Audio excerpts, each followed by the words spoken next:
I wish to start by acknowledging that the autumnal equinox was yesterday.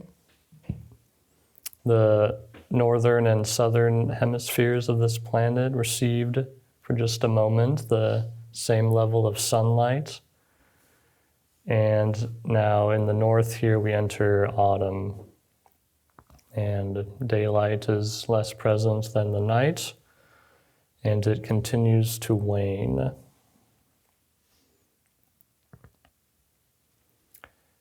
And sometimes these things are just really obvious, but I find it interesting that within this apparent balance of daylight and darkness, there exists the presence of, or the implication of, or the seed of what is to come, which is winter.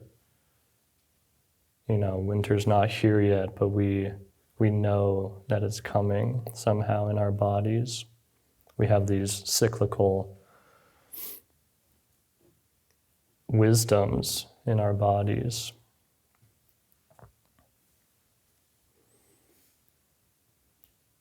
Fall has this feeling of transition. There's back to school, return from the exuberance, perhaps, of summer to something more focused or more orderly or more serious.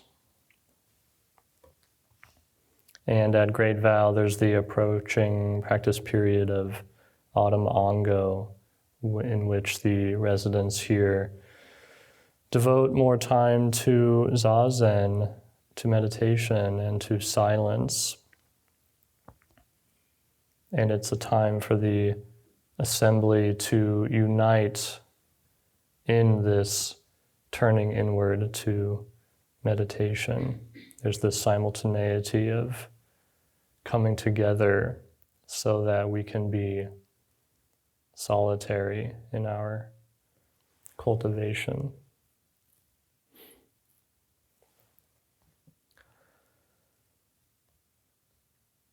So these past couple of days, it's been a bit chilly and rainy, and for me, that brings to the foreground that things never really arrive.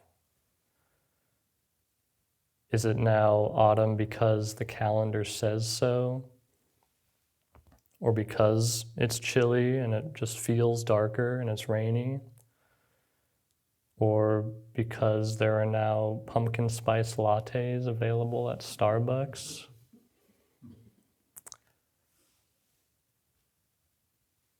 There's no definitive event called autumn. You know, we have these provisional labels, which are super useful for sure, but autumn never quite arrives. The traceless path of the cranes across the sky express things never arrive. The day today, this season, this life, is just this indescribable presence.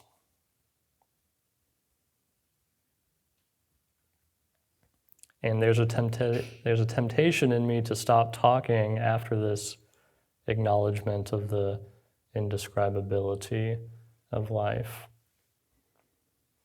the mystery of life. But that's not what's on the menu at this hour. It's Dharma talk time, so we gotta get to that.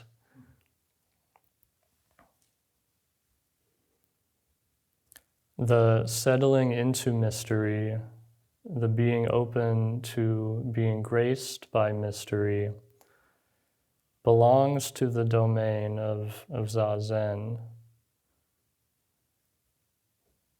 of sitting in silence, being open.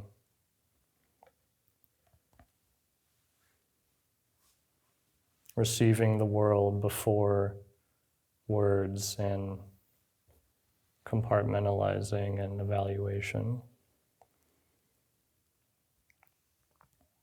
Zazen that is quiet and humming with the vibration of this world's abundance.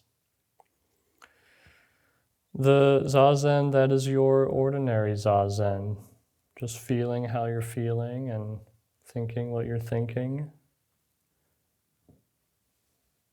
The miracle of zazen is that the gate is open very wide.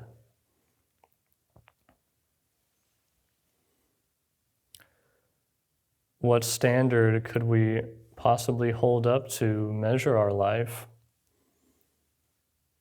to measure our spiritual maturity, our worthiness?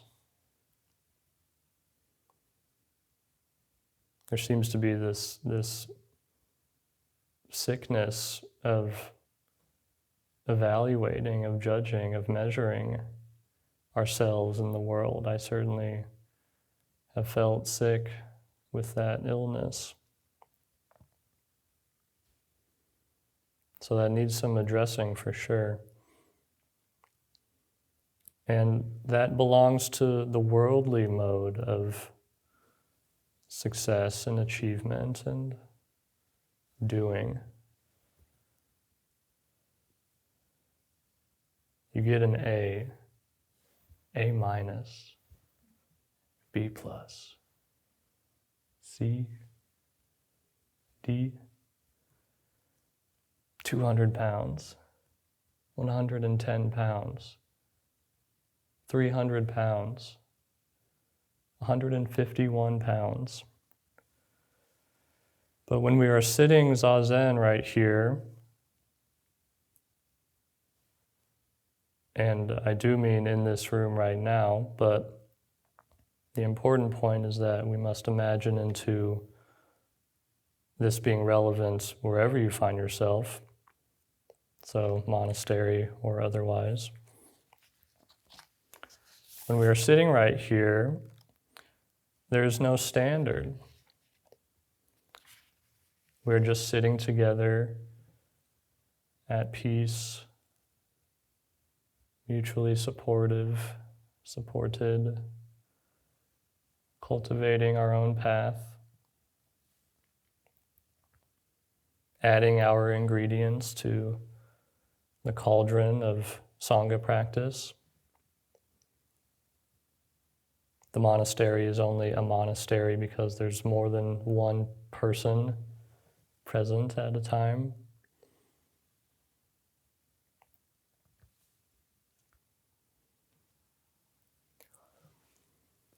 We can observe the fruits of our efforts in practice, more serenity, more open-heartedness, more appreciation, more clarity.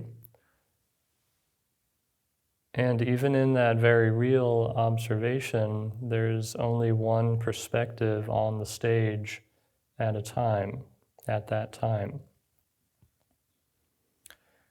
We may believe that practice is ripening when there is more serenity, more ease, but holding on to that assertion tends to crowd out the benefit of that which is hidden to us when there isn't necessarily fresh ease in the system. So instead of making Zen practice another self-improvement project, we show up and offer ourselves to the whole of what's right in front of us. We show up and enter this wide open gate just by breathing and feeling deeply. How could you do something else? Meaning we're all doing that right now. And this continual offering is a mark of monastic practice as I understand it. So when it's 5:50 in the morning, the han is ringing and it's time to come for zazen, the invitation is just to show up. I've already committed to showing up at that time, so I just show up and offer loving attention. And if I look back on the meditation period and attempt to measure how it went, how can I truly know? Sincerely asking myself, how can I really know how things are going? opens the door to relaxation.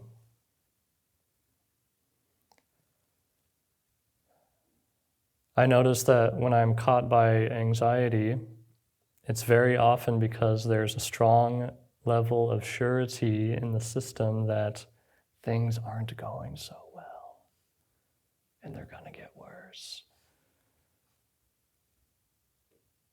The relaxation is that I do not know very much at all about anyone else's perspective, and I can only take care of what I can take care of within my sphere of influence.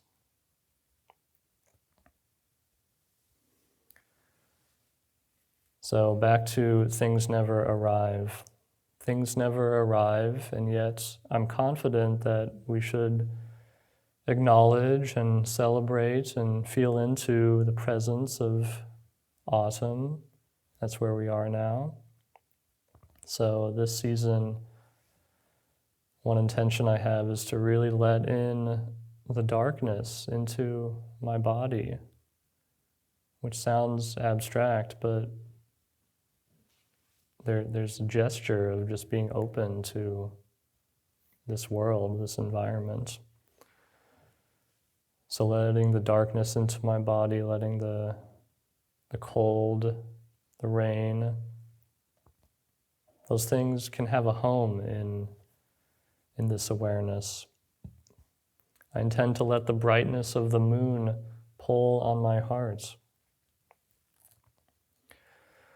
The non-arrival of things is the space of what allows for things to be precious and impactful.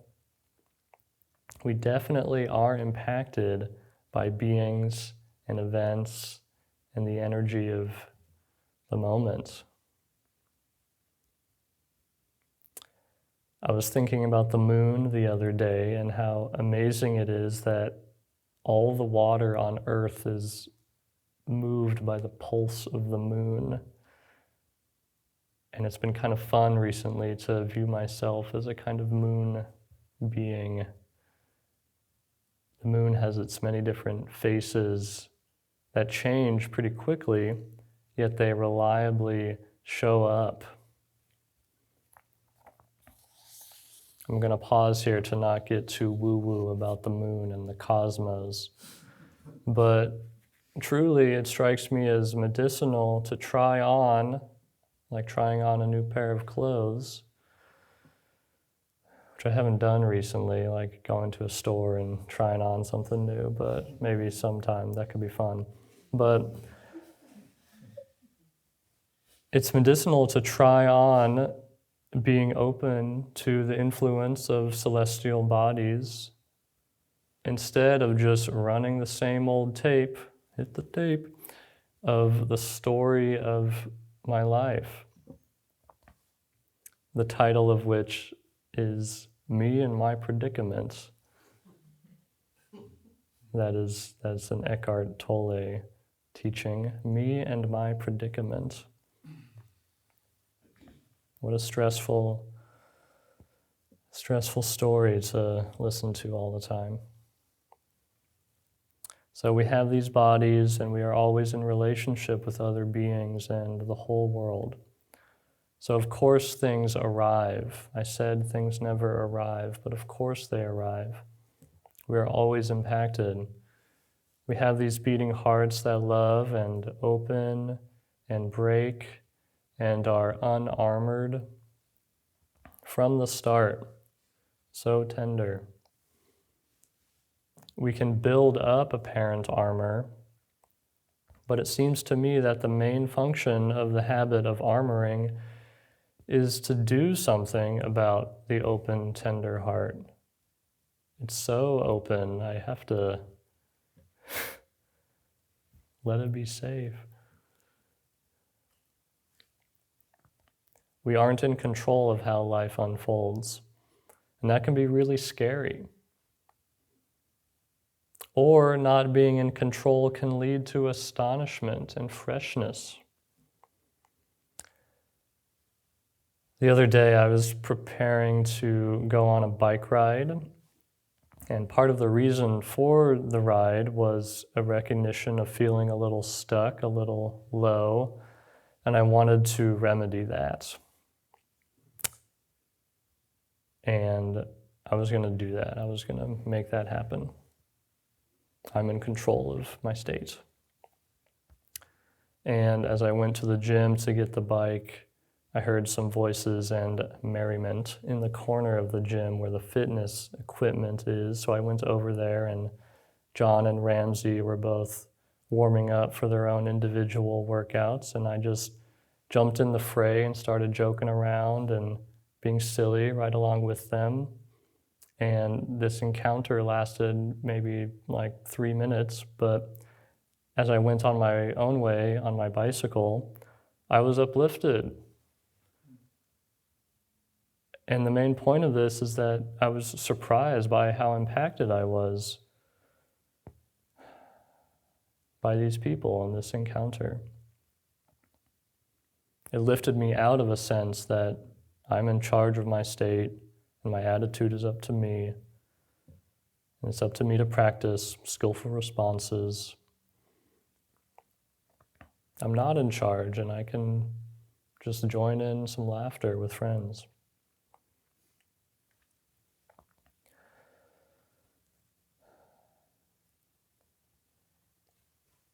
The tricky thing about talking about Dharma, talking about truth, is that you can only express one thing at a time. As we all continue to practice, there are times when we hear something, or at least I certainly have felt this way. We hear something in this context of spiritual practice that just seems incomplete or confusing or not quite right.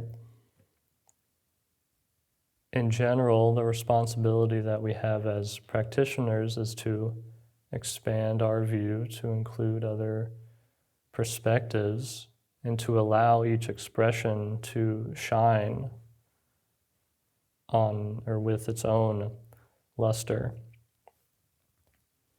Sometimes in this room, I hear things like, Dharma practice has 2 principles, yada yada.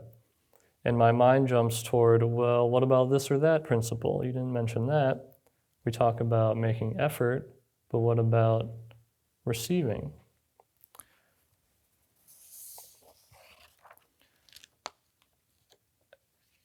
And I mention this because I just want to emphasize that Dharma practice is not a one-sided affair.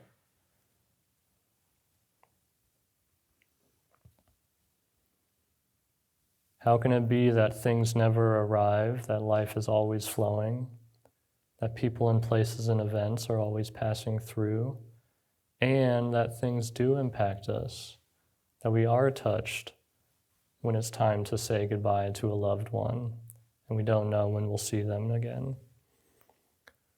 There are many sides to spiritual practice. There are many sides to a moment. There are many sides to an interaction.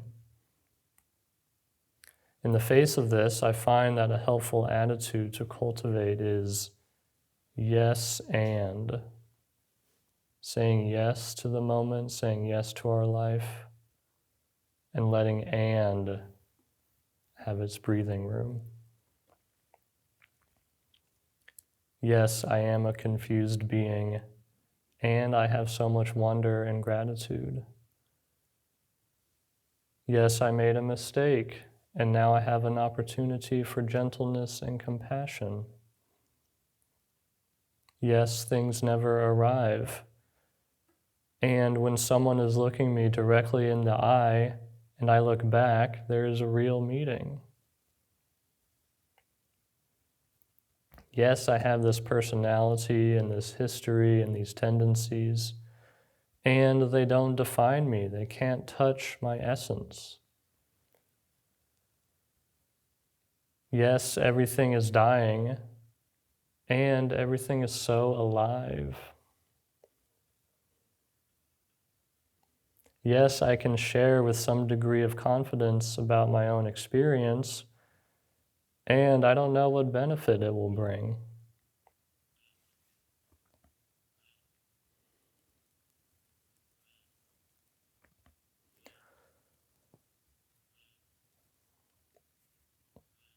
Because things never arrive, we are never condemned.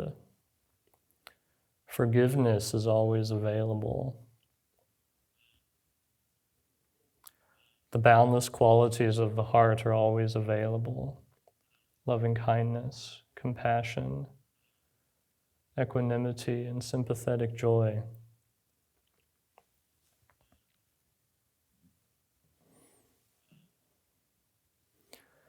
Support from mysterious sources is always available.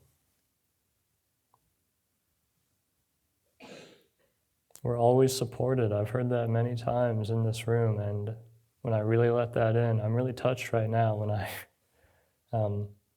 acknowledge that we're always supported.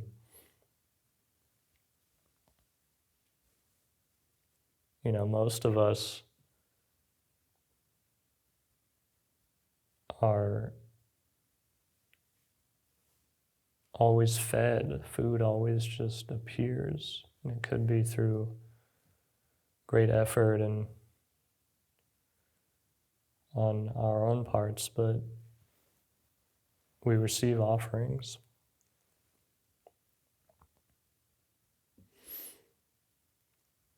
We only seem condemned or stuck because we believe our thoughts or our stories. And our stories weave a fierce web sometimes. But an important question, I think, is what do they rest upon? What do our stories rest upon? Do they rest upon something everlasting in us? Or do they just rest upon habit energy of telling them over and over again?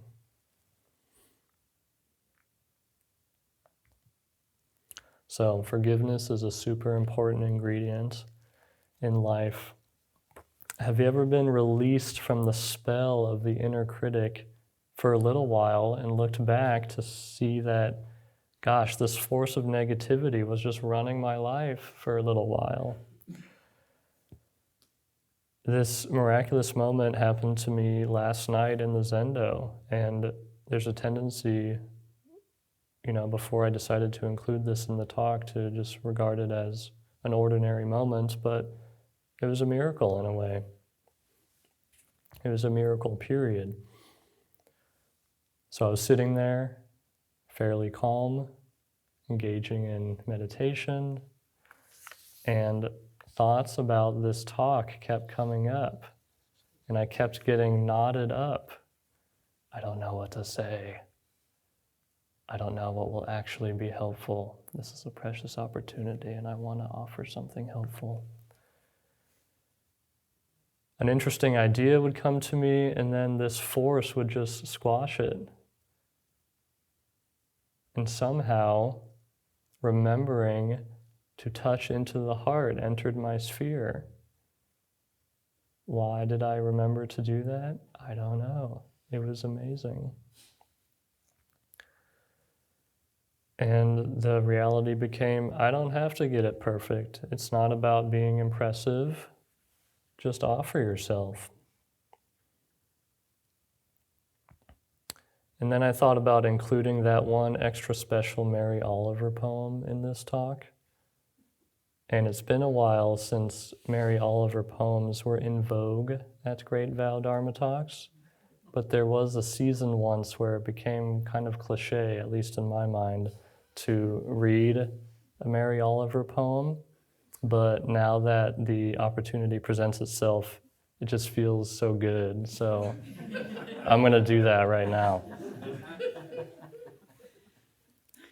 And maybe you've heard this one before, and maybe you haven't, and I hope that you all really enjoy it. It's called Wild Geese. You do not have to be good. You do not have to walk on your knees for 100 miles through the desert repenting. You only have to let the soft animal of your body love what it loves. Tell me about despair, yours, and I will tell you mine. Meanwhile, the world goes on. Meanwhile, the sun and the clear pebbles of the rain are moving across the landscapes, over the prairies and the deep trees, the mountains and the rivers. Meanwhile, the wild geese, high in the clean blue air, are heading home again. Whoever you are, no matter how lonely, the world offers itself to your imagination, calls to you like the wild geese, harsh and exciting, over and over announcing your place in the family of things.